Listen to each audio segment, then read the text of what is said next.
the fundamental requirement when they engage a communications consultancy is around reputation and perception and engaging with audiences, and that was always the need, and it is still the need. How those needs have changed is because of the environment in which we all work. That's changed, and so some of the specific nature of what they're after and how we do it, that's changed. So there's a fundamental piece which has remained constant. The methods of delivering your message have changed dramatically. In the old days, in the 80s, you would simply issue a press release, it would be picked up by a journalist, you talk to the journalist, it was printed in the paper.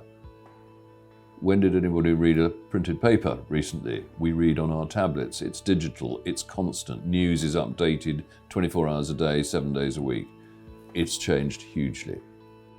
The way that our clients need to communicate has had to evolve with the way that the media works and the way that audiences consume news. And we've had to evolve with it, and sometimes in advance of it, anticipate what's going to happen and operate accordingly.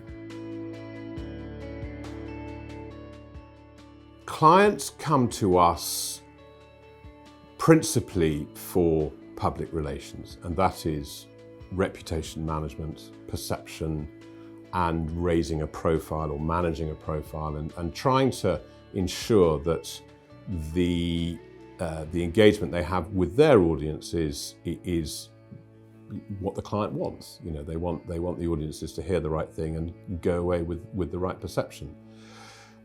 Has that changed? I think with the competitive nature of the media, I think with the evolution of the financial services sector, and the way that we do business has changed, and that will automatically impact their needs. It's difficult to be specific, but the answer is yes. We've just all had to move with the times and move with the pace of technology and, you know, the speed with which people receive and digest information, and we've all had to run with that. Certainly compared to the 80s, they're looking to us now to look good mainly on screen, not mainly on paper. And although the fundamentals of how you get to a reason to design them differently, you know, up to that moment, it's pretty much the same job. After that moment, you are thinking slightly differently because things do look different on screen than they look on paper. More than anything, we're being challenged by journalists who are producing publications with the video element. So they are constantly being asked to do interviews which can be aired on websites. It's a very much more visual experience today that we are advising our clients on. Therefore, media training is incredibly important. The ability to speak short answers to questions is also incredibly important. Expectations for immediacy are there, definitely, that weren't there before.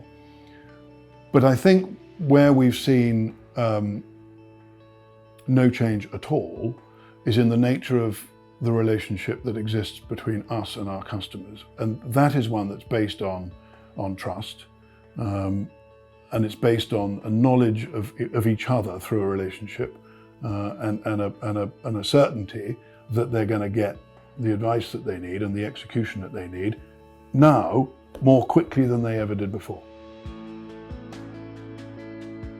Inevitably, technological change is going to be huge. For another 35 years, we'll see advances the like of which we don't know yet what they are. What will stay the same is the way that we advise our clients.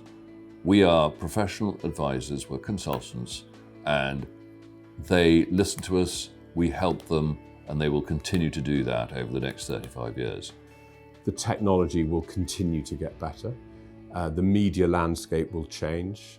The financial services sector landscape will change. And we have to change with that. And the key to our success is to be on the front foot with that change and to change with it rather than trying to play catch up. And that's been one of the great strengths of this business, is we've been in front of the elephant rather than sitting on its back. And long may that continue. People are always bringing new ideas to the table, particularly tech companies bring new ideas to comms companies, to insurance companies, to media companies about how they work. That's going to happen more, and we need to anticipate as far as we can what those might be, and when they're good and they work, then we need to adopt them and run with them, rather than stick our heels in and pretend that just because it worked yesterday, it's going to work tomorrow.